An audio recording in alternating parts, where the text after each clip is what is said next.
Welcome to Coffee to Go, where we center ourselves in the scriptures, seasons, and holy days of the Christian tradition. I'm Karin Peter here with Blake Smith, and we welcome you on the journey. Today is Good Friday, and it's the day we observe the death of Jesus on the Roman cross. And as we did last year on Good Friday, and probably the year before, we're going to hear the account of these events from the Gospel of John. And then we're simply going to close with a prayer from Rage Prayers by Elizabeth Ashman Riley. I just, as I was thinking about this and preparing for this, I was thinking about some of the Good Friday services that I've been to. So I don't know, listeners, where you are as you listen to this, but if you're in your home or in a place where you could do it, I want to listen back to this and maybe light some candles, and then as the scripture is read, slowly extinguish the candles, perhaps the last one as the blessing is finished, and then just sit for a few moments in the silence and the darkness and live in that moment. So here we go with the Gospel according to John, the 18th chapter, and it is all of the 18th chapter through 19, verse 30. After Jesus had spoken these words, he went out with the disciples across the Kidron Valley to a place where there was a garden, which he and his disciples entered. Now Judas, who betrayed him, also knew the place because Jesus often met there with his disciples. So Judas brought a detachment of soldiers together with police from the chief priests and the Pharisees, and they came there with lanterns and torches and weapons. Then Jesus, knowing all that was to happen to him, came forward and asked them, "Whom are you looking for?" They answered, "Jesus of Nazareth." Jesus replied, "I am he." Judas, who betrayed him, was standing with them. When Jesus said to them, "I am he," they stepped back and fell to the ground. Again he asked them, "Whom are you looking for?" And they said, "Jesus of Nazareth." Jesus answered, "I told you that I am he. So if you are looking for me, let these people go." This was to fulfill the word that he had spoken, "I did not lose a single one of those whom you gave me." Then Simon Peter, who had a sword, drew it, struck the high priest's slave, and cut off his right ear. The slave's name was Malchus. Jesus said to Peter, "Put your sword back into its sheath. Am I not to drink the cup that the Father has given me?" So the soldiers, their officer, and the Jewish police arrested Jesus and bound him. First, they took him to Annas, who was the father-in-law of Caiaphas, the high priest that year. Caiaphas was the one who had advised the Jews that it was better to have one person die for the people. Simon Peter and another disciple followed Jesus. Since that disciple was known to the high priest, he went with Jesus into the courtyard of the high priest, but Peter was standing outside at the gate. So the other disciple, who was known to the high priest, went out, spoke to the woman who guarded the gate, and brought Peter in. The woman said to Peter, "You are not also one of this man's disciples, are you?" He said, "I am not." Now, the slaves and the police had made a charcoal fire because it was cold, and they were standing around it and warming themselves. Peter also was standing with them and warming himself. Then the high priest questioned Jesus about his disciples and about his teaching. Jesus answered, "I have spoken openly to the world. I have always taught in synagogues and in the temple where all the Jews come together. I have said nothing in secret. Why do you ask me? Ask those who heard what I said to them. They know what I said." When he had said this, one of the police standing nearby struck Jesus on the face, saying, "Is that how you answer the high priest?" Jesus answered, "If I have spoken wrongly, testify to the wrong.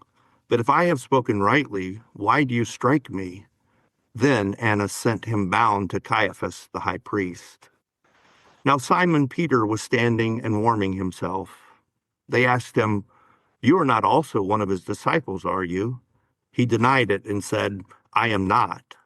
One of the slaves of the high priest, a relative of the man whose ear Peter had cut off, asked, Did I not see you in the garden with him? Again, Peter denied it, and at that moment the cock crowed.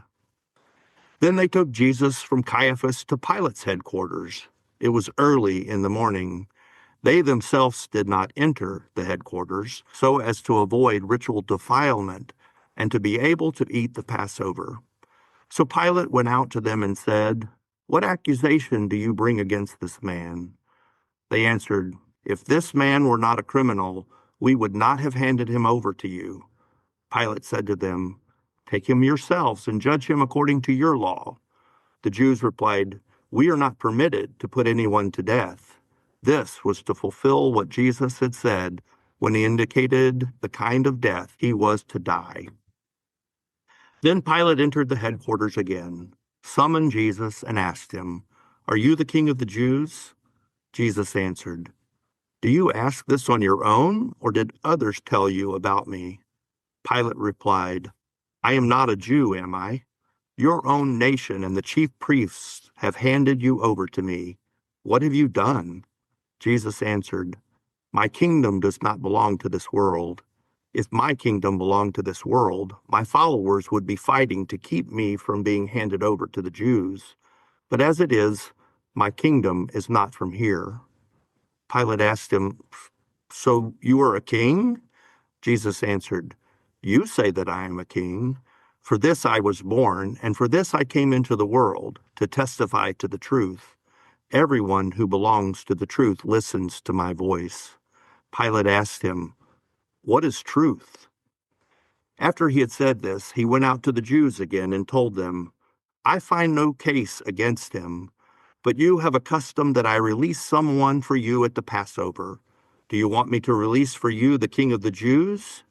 They shouted in reply, Not this man, but Barabbas. Now Barabbas was a rebel.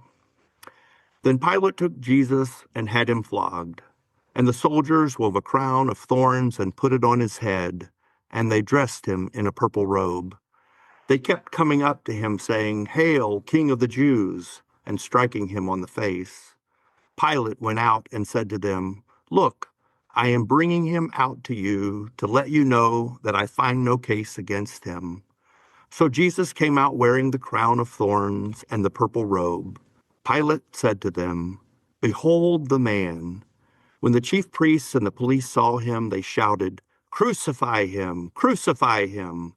Pilate said to them, Take him yourselves and crucify him. I find no case against him. And the Jews answered him, We have a law, and according to that law he ought to die because he has claimed to be the Son of God. Now when Pilate heard this, he was more afraid than ever. He entered his headquarters again and asked Jesus, Where are you from? But Jesus gave him no answer. Pilate therefore said to him, Do you refuse to speak to me? Do you not know that I have power to release you and power to crucify you? Jesus answered him, You would have no power over me unless it had been given you from above. Therefore, the one who handed me over to you is guilty of a greater sin. From then on, Pilate tried to release him, but the Jews cried out, If you release this man, you are no friend of Caesar. Everyone who claims to be a king sets himself against Caesar. When Pilate heard these words, he brought Jesus outside and sat on the judge's bench at a place called the Stone Pavement, or in Hebrew, Gabbatha. Now it was the day of preparation for the Passover, and it was about noon. He said to the Jews, Here is your king. They cried out, Away with him! Away with him! Crucify him! Pilate asked them, Shall I crucify your king? The chief priest answered, We have no king but Caesar. Then he handed him over to them to be crucified. So they took Jesus, and carrying the cross by himself, he went out to what is called the place of the skull, which in Hebrew is called Golgotha. There they crucified him, and with two others, one on either side, with Jesus between them. Pilate also had an inscription written and put on the cross. It read, "Jesus of Nazareth, the King of the Jews." Many of the Jews read this inscription because the place where Jesus was crucified was near the city, and it was written in Hebrew, in Latin, and in Greek. Then the chief priests of the Jews said to Pilate, "Do not write the King of the Jews, but this man said, 'I am King of the Jews.'" Pilate answered, "What I have written, I have written." When the soldiers had crucified Jesus, they took his clothes and divided them into 4 parts, one for each soldier. They also took his tunic. Now the tunic was seamless, woven in one piece from the top. So they said to one another, "Let us not tear it, but cast lots for it to see who will get it."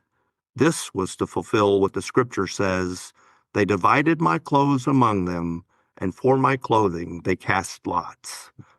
And that is what the soldiers did. Meanwhile, standing near the cross of Jesus were his mother and his mother's sister, Mary, the wife of Clopas, and Mary Magdalene. When Jesus saw his mother and the disciple whom he loved standing beside her, he said to his mother, "Woman, here is your son." Then he said to the disciple, "Here is your mother." And from that hour, the disciple took her into his own home. After this, when Jesus knew that all was now finished, he said, in order to fulfill the scripture, "I am thirsty." A jar full of sour wine was standing there. So they put a sponge full of the wine on a branch of hyssop and held it to his mouth. When Jesus had received the wine, he said, "It is finished." Then he bowed his head and gave up his spirit. Our blessing is titled Death, and again, it's by Elizabeth Ashman Riley. Holy One, the finality of death envelops us even with our faith, our hope in something more. It knocks the air out of us as life is irrevocably changed. Death is cavernous, reverberating our grief and our gratitude. For the end of suffering, we are asked to sit with our desperation, our desire to undo the loss, our relief to the end of suffering, our surprising happiness and the loneliness that surrounds us. In death, our own, our loved ones, may we find you in the multifaceted nature of fear and hope, anger and joy, to companion us and all we feel, walking this unknowable path that we may not be alone. Thanks for joining us here today in this somber reading of the scripture for Good Friday. We invite you to join us tomorrow for Holy Saturday and each time as we journey through the liturgical seasons and holy days of the Christian tradition.